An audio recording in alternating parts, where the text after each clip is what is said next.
Përshëndetje. Në jetën e përditshme ka momente që duket se zemra do të na dalë jashtë nga gjokshi.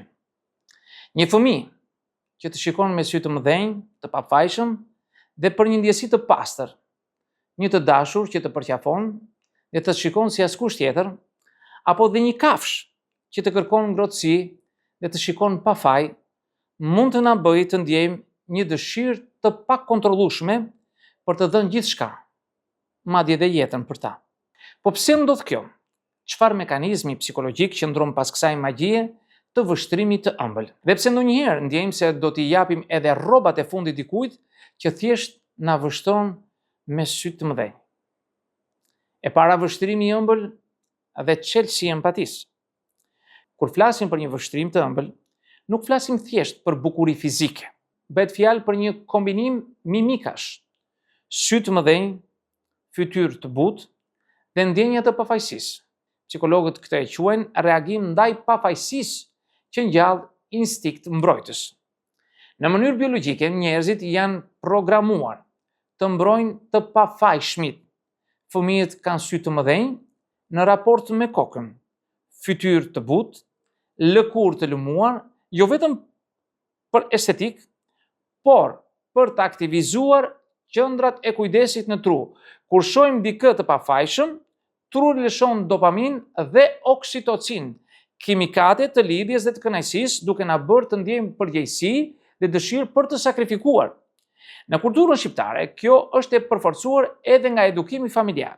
Kush nuk e ka dëgjuar ndonjëherë, hajde mbaje fëmijën tani se më duket e lodhur, apo i lodhur. Dhe nëse nuk e kemi dashur fëmijën e atij shokut, një vështrim i pafajshëm shpesh na bën të hedhim dorën dhe ta ndihmojmë atë. Empatia ekstreme dhe neuronet pasqyruese. Empatia nuk është thjesht të kuptosh se çfarë ndjen tjetri, ajo është një aftësi për të ndjer atë që ndjen tjetri. Shkencëtarët e kanë zbuluar se neuronet pasqyruese luajnë një rol kryesor. Kur shohim dikë të qeshur, qeshim edhe ne. Kur shohim dikë të pikëlluar, ndjejmë një dhimbje të vogël. Kur shohim një fëmijë që qan për një londër të thyer, një të moshuar të vetmuar që na shikon me sy të lodhur, apo një qen që rrëshqet mbi dyshemen e lagur duke na vështruar me sy të pafajshëm, neuronet pasqyruese na bëjnë të ndjejmë emocione që nuk janë të nevojshme për ne. Rezultati, një dëshirë e çmendur për të dhënë ndihmë, pavarësisht nëse kemi energji, kohë apo forcë për të. E treta, biologjia e sakrificës. Ndjenja që na bën të japim gjithçka ka bazë biologjike. Kur shohim një vështrim të ëmbël, truri lëshon oksitocin dhe serotonin, hormonet e dashurisë, lidhjes dhe lumturisë. Këto kimikate reduktojnë anktin, rrisin ndjesinë e kënaqësisë dhe na shtyn të sakrifikojmë për të tjerët. Prandaj, kur një fëmijë na shikon me sy të mëdhenj, instinkti i biologjisë thotë të jap gjithçka për këtë krijesë. Nuk është vendim racional, është instinkt evolucionar për mbijetesën e specieve. E katërta, edhe të rriturit janë viktima të efektit. Ky efekt nuk shfaqet vetëm tek fëmijët, edhe të rriturit që shfaqin vulnerabilitet, ndjenja pafajësie ose varësi, mund të aktivizojnë të njëjtin instinkt. Një bashkëshort i lodhur, një mik në krizë, apo një koleg që duket i pafajshëm, mund të na bëjë të japim më shumë se çdo kishim menduar ndonjëherë. Në kulturën shqiptare, ky efekt ka një intensitet të veçantë. Ndjenja e përgjegjësisë për të tjerët është thellë e integruar në jetën familjare dhe shoqërore.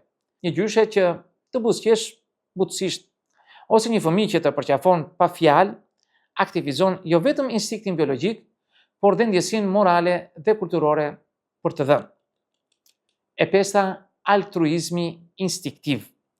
Vështrimi i ëmbël nxit altruizmin instinktiv, dëshirën për të ndihmuar pa e menduar shumë. Në psikologji flitet për dy lloje altruizmi, racional dhe instinktiv. Kur shohim një fëmijë të pafajshëm, një mik të lodhur, ose edhe një kafshë që tham na vështron me sy të mëdhenj, reagojmë pa kalkulim fare. Në Shqipërinë ky manifestohet qoftë në prindërit që sakrifikojnë orët e gjumi për fëmijën, qoftë në fëmijët që kujdesen për të moshuarit, qoftë në miq që japin gjithçka për një shok që është në krizë. Një vështrim i thjesht shpesh mjafton për të ndezur këtë përgjigje instiktive. E gjashta, lidhja afektive dhe forca e kimikateve. Kur sakrifikojmë, truri shpërblen vetveten me dopamin dhe ndjenja e lidhjes forcohet. Kjo krijon një cikël afeksioni, vështrimi i ëmbël, ndihma, kënaqësia, më shumë afeksion, vështrimi i ëmbël, sërish. Kjo është arsyeja pse prindërit shqiptar nuk lodhen kurrë nga fëmijët sa herë që fëmia i shikon ata të pafajshëm, instinkti dhe kimikatet trunore na bëjnë të vazhdojmë dhe kur kemi pak gjumë ose para. E shtata është ironia e instinkteve tona. Në mes këtij romantizmi dhe sakrifice, është ironike se shpesh vështrimi i ëmbël mund të manipulojë instinktet tona. Një fëmijë i kapur me nerva mund të na bëjë të ndjehemi në faj. Një bashkëshort që na shikon në mënyrë të pafajshme pas një grindje mund të fitojë çdo debat dhe një qen që qan kur nuk i japim ushqim na bën të ndjejmë se jemi monstra dhe pse kemi sakrifikuar më shumë se kushdo tjetër gjatë gjithë ditës. Kjo është bukuria dhe tmerri i psikologjisë njerëzore. Instinktet funksionojnë edhe kur logjika thotë jo. E teta, kontrolli mbi instinktet. Edhe pse ky instinkt është i fuqishëm, mund të menaxhohet. Psikologët flasin për mindful empathy, aftësinë për të ndier pa humbur vetveten. Praktika përfshin ndërgjegjësim. Të kuptojmë që dëshira për të ndihmuar është e fortë, por nuk duhet të na konsumojë. Kufit, të japim pas sakrifikuar shëndetin, energjinë ose stabilitetin ton. Reflektim. Pyetja, çfarë mund të bëjmë realisht për këtë person, ndihmon për të balancuar emocionin me realitetin. Kjo është veçanërisht e rëndësishme, kur vështrimi i ëmbël vjen nga dikush që mund të manipulojë ndjenjat tona. Altruizmi instinktiv mund të shfrytëzohet dhe ne duhet të jemi të vetëdijshëm për këtë. E nënta, përshtypjet dhe realiteti shqiptar. Në Shqipëri kemi mësuar që t'i ndihmojmë të vegjëlit, të moshuarit dhe të afërmit. Një fëmijë që të shikon me sy të mëdhenj, një gjyshe që buzëqesh apo një mik në nevojë, aktivizon instinktet, empatinë dhe ndjesinë morale. Në këtë kulturë, vështrimi i ëmbël shpesh është më i fuqishëm se fjalët. Ai na bën të veprojmë, të sakrifikojmë, të bëjmë të pamundurën. Ironia është se ndonjëherë një vështrim i tillë mund të na bëjë të harrojmë se edhe ne kemi nevoja.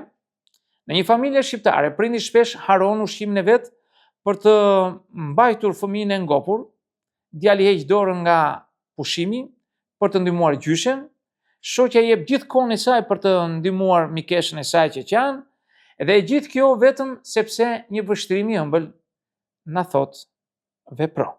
Si përfundim do të thosha se vështrimi i ëmbël si forcë natyrore dhe kulturore. Një vështrim i ëmbël nuk është thjesht pamje, është një makineri biologjike, psikologjike dhe kulturore që aktivizon empatinë, altruizmin dhe lidhjen emocionale. Ai na bën të japim kohën, energjinë, resurset dhe ndonjëherë edhe jetën për dikë tjetër pa menduar dy herë. Në thelb kjo është ajo që na bën njerëzor, aftësia për të ndier për dikë tjetër, për të sakrifikuar dhe për të lidhur jetën tonë me të tjerëve. Një fëmijë, një bashkëshort, një mik apo një kafsh, të gjithë aktivizojnë këtë instinkt. Në kulturën shqiptare, kjo lidhje është edhe më e fuqishme sepse përveç instinktit biologjik, ndjenja morale dhe sociale e shtojnë efektin. Dhe kjo është arsyeja pse ndonjëherë ndjejmë se do t'i japim gjithçka një personit pafajshëm, sepse kemi një program biologjik, një kulturë humane dhe një humor të brendshëm që thotë: ta bëj këtë edhe pse do të lodhem vetë.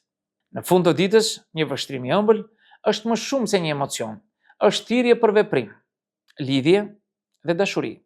Dhe ndërsa ne bëjmë sakrifica të vogla dhe të mëdha, ndjejmë se jeta vlen më shumë kur është ndarë me të tjerët, dhe pse nga ndonjëherë na bën të qeshim me absurditetin e vetvetes që japim jetën vetëm për një vështrim. Miq, këtë do të thosha në këtë video. Ju falenderoj për vëmendjen. Nëse dëshironi mund të bëni komentet tuaja, por mos harroni asnjëherë të bëni subscribe në kanalin tim për të marrë video tjetër her pas here. Edhe në videon tjetër, mirë takofshi.